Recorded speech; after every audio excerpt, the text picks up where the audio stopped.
Today I'll be showing you guys how to install a frameless shower door.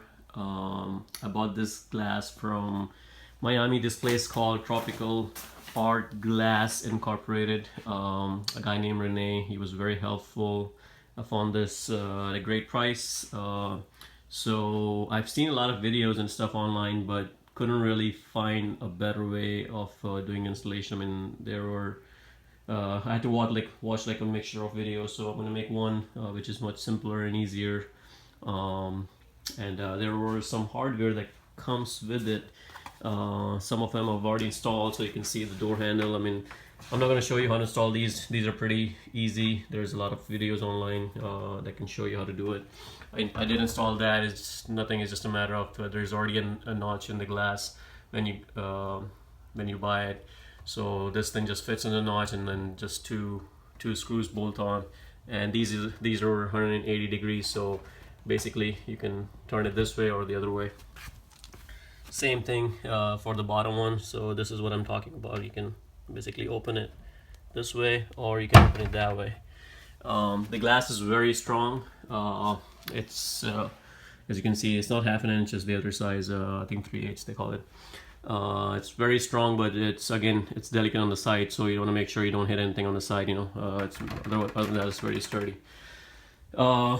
So as you can see, this is the fixed panel. The one I just showed you earlier was the door. There are 3 notches on the fixed panel, and then basically this is the hardware that goes with it. And everything, once you buy from them, all the hardware comes with it. I am not associated with them in any sense.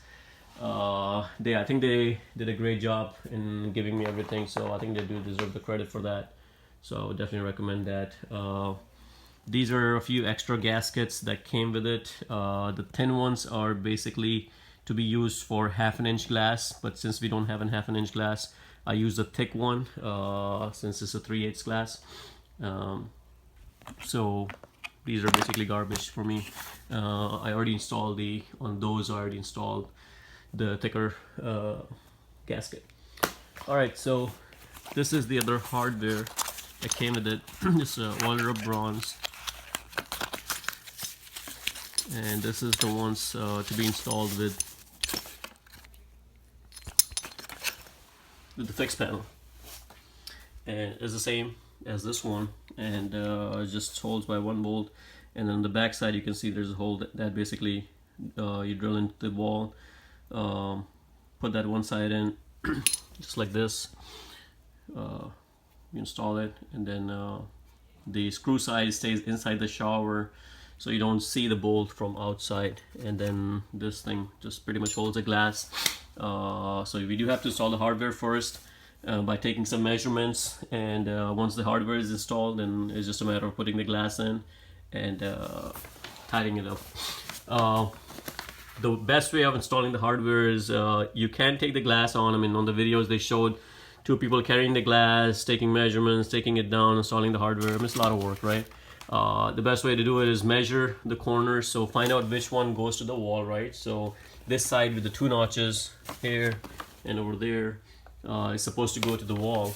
So what you do is basically take the measurements from this corner to the center of this.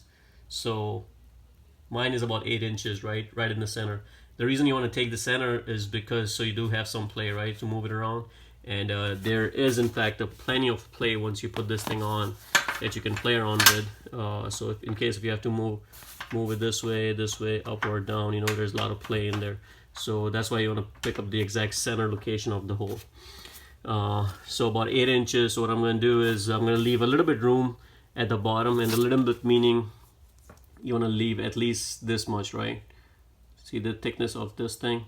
This is how much you want to leave room. And the reason you want to leave that much room is because, remember, there's a notch over here, and this thing will go at the bottom. So this thing will rest on the floor holding your glass. So you do want some room in there, because you don't want to just have the glass sitting on the tile itself.